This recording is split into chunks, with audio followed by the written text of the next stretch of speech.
আজকের লেকচারে আমরা ইনসারশনেরই আরেকটা ভেরিয়েশন দেখবো যে ইনসারশন কি করে আমরা অ্যারের এন্ডে করতে পারি। খুব ইজি ব্যাপার। অলরেডি এর আগের ভিডিওতে আমরা ইনসারশন অ্যাট বিগিনিং দেখে নিয়েছি। যারা এখনই এই কনসেপ্টগুলোকে গ্রিপ আপ করনি, আমি এই ভিডিওর আই বাটনে এই প্লেলিস্টের লিঙ্ক প্রোভাইড করে দেবো। এটা ডেটা স্ট্রাকচার প্লেলিস্টের লিঙ্ক। তোমরা সিকুয়েন্সিয়ালি কনসেপ্টগুলোকে একে একে দেখো, তাহলে কনসেপ্ট তোমরা আরো ভালো করে বুঝতে পারবে। তো কি বলছি এখানে, ধরে নাও বলছে অ্যারেতে ইনসার্ট করতে হবে এন্ডিং এ, মানে শেষে। ধরে নাও তোমার কাছে অ্যারে এরকম দাবা রয়েছে, ইউজার তোমাকে ধরে নাও দিয়ে দিয়েছে, তোমাকে এই 50-র পরে ইনসার্ট করতে হবে। তাহলে এটা যদি কি কোনো ঝামেলা আছে? তাহলে আমরা জানি এখানে যে আমাদের যে সেল, ধরো না এন এর ভ্যালু, ধরে নাও আমাকে এন সাইজের অ্যারে বলেছে, তাহলে এন এর ভ্যালু 5। তাহলে ইন্ডেক্স নরমালি কি হয়, 0 to 4 হয়, তাই তো? দেখো 0 to 4 রয়েছে। তা আমরা সিম্পল কি করবো, এটা n-1 এ গিয়ে 4 রয়েছে, এগুলো ছিল আমাদের অলরেডি। তাহলে আমাদের যে এন ইন্ডেক্সে, nth ইন্ডেক্সে ভ্যালুটা পুট করে দেবো, তাই তো হয়ে গেল। আমরা nth ইন্ডেক্স আমরা যখন বলি n এর ভ্যালু 5, তার মানে গল্পটা কি যে আমাদের ইন্ডেক্স আছে 0 থেকে 4 অবধি। তার মানে 5 নামক কোনো ইন্ডেক্সের ডেটা নেই। তাহলে আমরা যদি এই 5 নামক জায়গাটায় যদি একটা ডেটা বসিয়ে দিলেই তো হয়ে গেল ইনসার্টিং এন্ডে। এর জন্য তো আর কিছু বড় কিছু তো রকেট সায়েন্সের ব্যাপার নেই এখানে, ঠিক আছে? তাহলে নিউ ডেটা কোথায় বসবো, আমরা nth লোকেশনে বসিয়ে দেবো। তাহলে উত্তর কি হবে, এআরআর এনে আমরা নিউ ডেটা বসিয়ে দিলাম। বাস এই হচ্ছে গল্প। এত সোজা অ্যালগরিদম অর্ডার অফ 1 এ হয়ে যায়। তাহলে এখান থেকে বড় গল্প এখানে আসছে।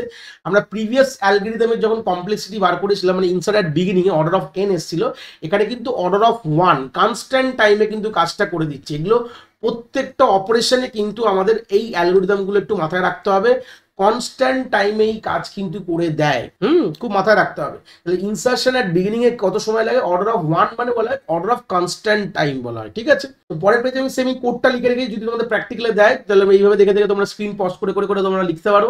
Insert data ending of the array. তাহলে এগুলো নিয়ে কোনো কথা বলবো না, যারা আগের লেকচার দেখে এসছো এগুলো জানো। অ্যারে ডিক্লেয়ার করা, অ্যারেতে মানে অ্যারে সাইজ ইনপুট নেওয়া, অ্যারের এলিমেন্ট ইনপুট নেওয়া, এগুলো এখানে করা আছে। এগুলো হাইলাইট করলাম, এগুলো অলরেডি আশা করি তোমরা জানো। এটা নিয়ে কোনো কথা বলবো না, কারণ কি অলরেডি এটা 3 নম্বর ভিডিও অ্যারেতে চলছে। বেসিক অ্যারেতেও আমি বলেছি, এর আগের ভিডিওতেও বলেছি, আর এটাও আমি বলছি। তো আশা করি এগুলো নিয়ে কোনো কথা পরবর্তীকালেও বলবো না। আর এরপরে কি আছে, আমরা ডিসপ্লে করেছি, যে একটা ইনপুট নিলাম সেটাকে ডিসপ্লে করে দিলাম। এই হচ্ছে কোড, কোনো অসুবিধা নেই আশা করি। এইবার আমরা পরের পার্টে চলে গেলাম, যেখানে আমরা নর্মাল যে কাজটা করবো, যে নতুন ডেটা যে ইনপুট করব, মানে ইনসার্ট করবো অ্যারেতে, সেটাকে একবার ইউজার থেকে ইনপুট করে না, ঠিক আছে? সেটা ইনপুট করলাম, করে কে তে রাখলাম, তারপরে আমরা nth লোকেশনে কিন্তু কে কে রেখে দিলাম, তারপর আমরা ওটাকে ডিসপ্লে করে দিলাম। সেম গল্প আগের লেকচারের মতন। আমরা এখানে 0 থেকে ইকুয়াল টু n দিচ্ছি। আগের বার কি দিয়েছিলাম, আগের লেকচার যারা দেখে এসছো, i লেস দ্যান n+1 লিখেছিলাম। তো i লেস দ্যান n+1 আর i less than equal to n, গল্পতে একই হচ্ছে ভাই। এটা তো আলাদা নেই, মানে n অব্দি লোকটা ঘুরবে। তাহলে প্রিন্ট কিন্তু আমাদের আলটিমেটলি সবগুলোই হয়ে যাবে, ঠিক আছে?